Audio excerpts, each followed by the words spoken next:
y a un plus grand nombre de recettes d'alcool dans le livre original de 1968. Oui. J'en ai enlevé quelques-unes, Alors puis là, j'aurais pourquoi? peut-être pas dû. Non, parce non, que... Non, non, non, Bon, parlons du vin au pain.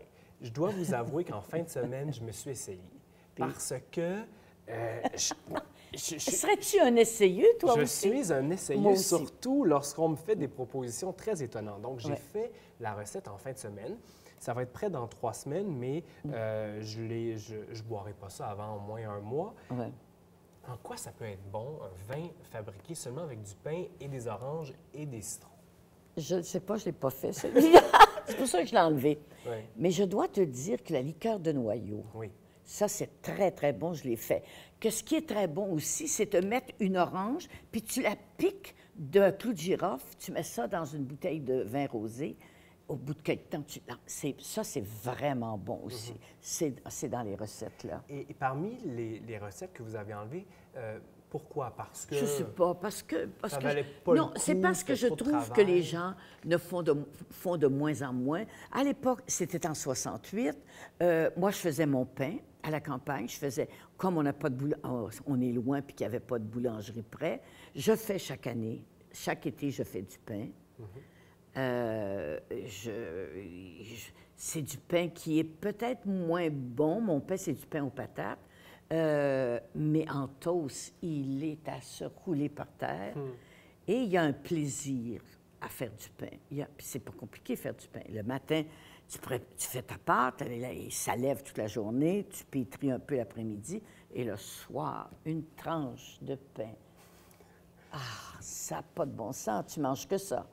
Et le vin de pissenlit, celui-là, on m'en parle. Ah, ben oui, le vin de pissenlit, ben c'était bon. Le vin de Gadelle, le vin de pissenlit. Moi, étant vieille, parce que je rendu à mon âge, je suis vieille, il n'y a pas d'autre mot pour ça. Quand tu allais dans les mariages, moi, je me souviens d'un mariage chez ma tante Cordélia. Mon oncle Antime avait un poulailler énorme. Quand il y avait des mariages, il nettoyait le poulailler, puis la noce, elle était dans le poulailler. Où étaient les poules, je ne le sais pas. Je ne le sais pas. Mais enfin, moi, j'étais petite, là. Et là, le vin de pissenlit puis le vin de Gadelle, c'était les vins pour femmes. Alors que les hommes, eux, buvaient du caribou ou du gros gin. On les a, d'ailleurs. Le caribou de mon père. Ça, c'est bon. Mais est-ce que ça, c'était aussi beaucoup des recettes pour des personnes qui avaient peu d'argent? Oui, bien oui. Tous les livres de recettes, 68 en descendant, c'est l'époque de la crise, en 29, et les gâteaux en 1,9, les gâteaux avec de la graisse. Tout ça, c'est des recettes. Le pudding chômeur. Le pudding chômeur, ça ne coûte rien à faire. Mais c'est un gâteau sucré, très sucré. Les enfants aimaient ça. Alors, c'est des recettes très bon marché. Qu'un répertoire, par exemple, comme Jeanne Benoît, qui était une biochimiste, qui, elle, faisait un répertoire de recettes. C'est-à-dire qu'elle prenait les soupes, puis elle prenait des soupes qui venaient de tous les pays, puis elle faisait un répertoire. Moi, mon livre de recettes, c'est mes recettes à moi que je fais chez nous. Et comme je suis très gourmande, bien, ça risque d'être assez bon. Alors, ceux qui disent, voyons donc, on ne peut pas faire de l'alcool avec si peu d'ingrédients ou en si peu de temps, ceux qui lèvent le nez là, sur les recettes avec les bananes et puis tout ça, ils n'ont rien compris. Non. Mais ils s'empêchent d'avoir du plaisir. Mais c'est parce qu'il faut que ce soit un trip, faire du vin. Nous autres, notre vin marquise, c'est un party. Fallait un party, là. Bon, alors, tu t'arrives le matin, la dernière fois qu'on en a fait chez un de nos amis, chez Pascal, puis là, tu arrives, puis là, tu salis la cuisine, ça n'a pas de bon sens, parce que tu vas louer, tu n'es pas bon là-dedans, tu vas louer les filtreurs, le filtreur, ça splash partout, tu bouches les bouchons, bien, des fois ça marche, puis des fois ça marche pas, mais tu as du fun, là, tu as du fun, et tu goûtes une batch.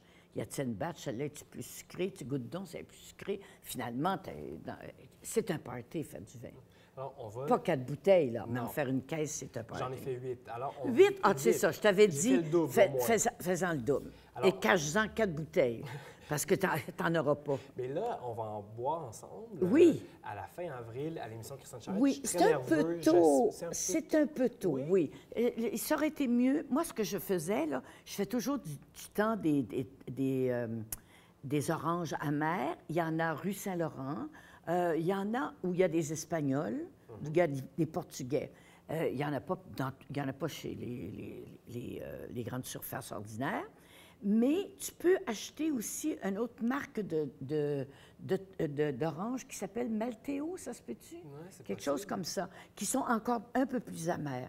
J'en ai déjà fait, on s'y était plus trop tard, avec des oranges ordinaires. Moi, j'ai adoré, parce que c'était sucré. Tandis que le vin Marquise n'est pas sucré. C'est un vin sec. Okay. Donc, on se donne rendez-vous, en tout cas, bientôt oui. pour goûter à ça, mais je suis très nerveux. Moi aussi, j'ai peur. Parce que c'est ma recette. C'est votre recette, puis je veux que ce soit réussi. Oui. Sinon, ça sera de ma faute. Alors, goûte-y pas avant, là. Non, on va se garder la surprise. Merci beaucoup. Merci. Merci.